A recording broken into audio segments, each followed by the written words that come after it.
covering the Birds for MASNsports.com. Are they in the same room? Like, he is Roch Kubatko. Are they holding hands? No. I know where Ed's not, in Roch's parking spot. Respect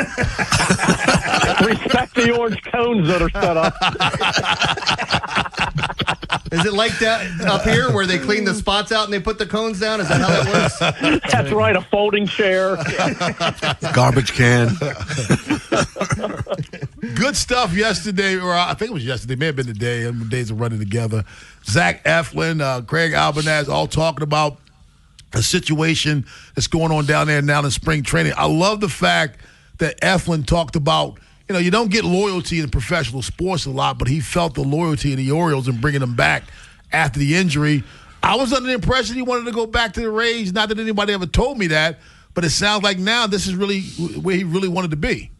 Yeah, he had such a good experience, even, with the back surgery, just his time in Baltimore, and he was really hoping they could work something out. And, we weren't necessarily anticipating that, but the Orioles saw what he can do when he's really good, and that was after the trade with the Rays. I think it was 9 starts. He's one of the best pitchers in baseball. He has that capability. And then it was 3 trips to the IL last season, the last 2 for the back. And when you talk to him now, it's amazing he even got on the mound, let alone ever got anybody out. The discomfort that he was feeling, and he kept trying to talk himself into, look, I think I can push through. He couldn't do it, couldn't even pick up his kids and play with them. Like, it was affecting his entire life. That surgery was the best thing that happened to him. Now he's on a slower ramp-up. He only faced 4 batters, and it was his first live BP session. Other guys have had multiple ones. So there's that possibility, and it would solve the problem if we've got too many starters for 5 spots, if that's a problem, to start him on the IL, and then when he's ready, they'll figure it out. But he looks good, and he's healthy, and he is definitely excited to be back. One thing we're going to be talking about in a little while is the situation at first base now that Pete Alonso is here. Obviously, you've got 2 guys there with value, but what do you think happens now and who's more valuable? Because Alonso's a guy, not only is a huge bat, but he plays 162 games a year, so I don't know how much he's going to sit. So these guys are going to have to find other places to play. Maybe on this team, maybe on another, but who's got the most value if you're going to make a trade? Yeah, Pete Alonso should be on Jersey Shore because he is the situation right now. Other guys, that just popped into my head, by the way. That was unrehearsed. But I mean, he's good. You're right. Last 2 seasons, 162. Now, you could DH him a little bit, and that's not to say he'll be in the lineup every day here, but most likely. So it does come down to whether they feel like they can carry Coby, Mayo, and Ryan Mountcastle. Jackson Holliday's going to start the year on the IL. We assume Jordan Westberg won't, but he's going to miss at least the first few exhibition games with this oblique strain. You know how obliques always tend to linger. So there's a possibility you could make room, but at the same time, Blaze Alexander, talk about a complication. We weren't expecting a utility player.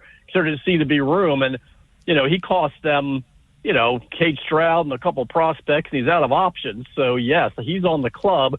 We've been kicking around ideas in the press box here. It's like Leody Taveras. I mean, he's out of options. They gave him a $2 million contract, but part of the reason you get a contract like that is you hope you can pass the guys through waivers and he'll go unclaimed. You can outright him, but he is a backup at every outfield position, especially center field. Alexander's played like 10 games professionally that position, but maybe that's a way to do it. But otherwise, yes. I mean, Mike Elias is checking, obviously, the trade market, and I would feel like, Mayo, with his ceiling, former prospect status, might be able to bring you more. Mountcastle's making close to $7 million, and that's a lot for a bench guy. But they also do like the bat, and he can back up at first if you need it, and DH. He's a better fielder than Alonso. He's a better fielder. He absolutely is. So, I mean, this might have to play out. There's no rush right now. And they say things have a way of working themselves out, whether it's here or there's another team that suddenly loses the first baseman. Guess whose phone's going to be ringing then? So it's one of the more interesting storylines, having, quote, too many starters for the rotation and having too many first basemen for this roster. Well, Albie said that the opening day starter is open. It's kind of a competition in which I think one of the other big storylines is Trevor Rogers. Now, coming into the season, if Rogers can, I think I was one of the few guys that was fine with that trade with Stowers. Let it play out. No. Let it play out. You were the only one that was okay, sorry. But Roch, when it comes down to it, seeing what we saw this weekend, and granted, it's just 10 10 at bats or whatever. Is this repeatable? Because even if it's not repeatable and he's half as good as he was last year, that's still going to determine whether or not this team feels comfortable with their frontline starters going into the postseason. Yeah, I'm not laying down money that he's going to have a 1.81 ERA again. and remember, it went up in his last start. It was lower than that before that. But I think it's sustainable as far as him being that good. I mean, it was 18 starts, pretty good sample size. And, yes, it is live BP. And I always try to reel in some of the other guys on the beat. They were going nuts over Rodolfo Martinez last spring. And does anybody even know where he is now? It's live BP. But this guy now has some track record. And the stuff is just nasty. He did strike out 7 batters. The guys were talking about it in the dugout. Like, really put 3 balls in play against this guy? Seriously. So I think it does come down to Bradish and Rogers for that opening day start. They're 1-2. The only reason I'm inclined to lean more toward Bradish is he was 4th in Cy Young voting in 2023. So he did it for a full season. He's a game 1 starter in the postseason. He was pitching even better the following year before the elbow finally gave out. And then he looked good when he came back in his 6th start. So, yeah, I think he's that guy, but also it's going to be interesting over the course of the year because they are going to set some kind of there's going to be a guardrail with him. I'm not saying he's going to come out after 4 or 5 innings every start, but he even acknowledged there's probably going to be some sort of innings limit. They're going to be a little more careful with him coming off that surgery. That doesn't preclude him from being an opening day starter, but maybe that's how you kind of rotate 6 starters in. He's a guy they're going to have to keep an eye on. But yeah, they're 1-2.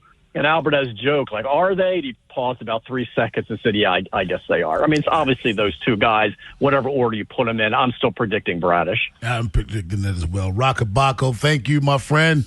Enjoy the weather down there with Ed. Yeah, I am looking for my sunscreen. So, all right, guys. I told you. I owe you a Cosmo. Thank you, with the umbrella.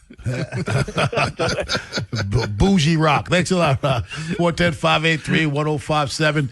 Guys, I just had a hell of a view. You got to understand my view. So to my left, I'm watching Kramer locked out, and he's fumbling around. So I told Joe, and I'm laughing at him, Joe goes out and gets Kramer back. Joe comes back to sit in the seat, leans on the chair, and what's underneath the chair? Wheels, right? Yeah. Chair gave out. Joe almost did a header to his desk. I missed that. Man. Try to be a nice guy, and that's what I get. Hey, are you on camera? Can we see that? That's why I don't do it. I was not. Let's go to Houston and get Joe. What's up, Joe? Hey, guys. Just calling. If Trevor Rogers has a good start to the season, at what point do you try to lock him up with an extension, and what do you think that would potentially look like? I love that you said that because that would be the time to do it. A lot of people thought, Joe, that after last year was the time to do it. I wouldn't have done that on either side. If I'm Trevor Rogers, are you extending the 5 ERA or the 1 sub-2 ERA? If I'm the Orioles, am I extending? So I think you need at least 10 starts to figure out who it is you're extending. But this is a double-edged sword, too, because you let him go long enough and he realizes what his value is, and you don't come correct with that first offer in the $25, $30 million range or whatever he may be looking for at that point in time. You may be waiting for him at free agency. Well, let me say this, Edward. Mm-hmm. You were willing to offer Framber Valdez a lot of money, and you didn't pay anybody that money. Do you honestly think that the Orioles believe Trevor Rogers is that dude? They won't pay him that $25, $30 million. What's the question? Is he that dude, or the Orioles? Do you think the Orioles would pay him that? Yes, I do. I think they're going to really, if he can just, and I don't expect him to replicate what he was doing, but close to it, he's worth it then, absolutely. Because then you're one of the best pitchers in baseball. I agree with you. 410-583-1057. That's the number. Baltimore's Big Bad Morning Show on the Fan. It's also why it was important to go out and get a guy like Shane Baz and have him for 4 years, because now having he and Bradish under contract, regardless of what happens with Rogers, it gives you that starting point to know what you're looking for. And then, as I've said numerous times, this offseason, talking about after this year, if there's no lockout, which there will be, the free agent pitching pool is amazing. The headliner obviously being Skubal.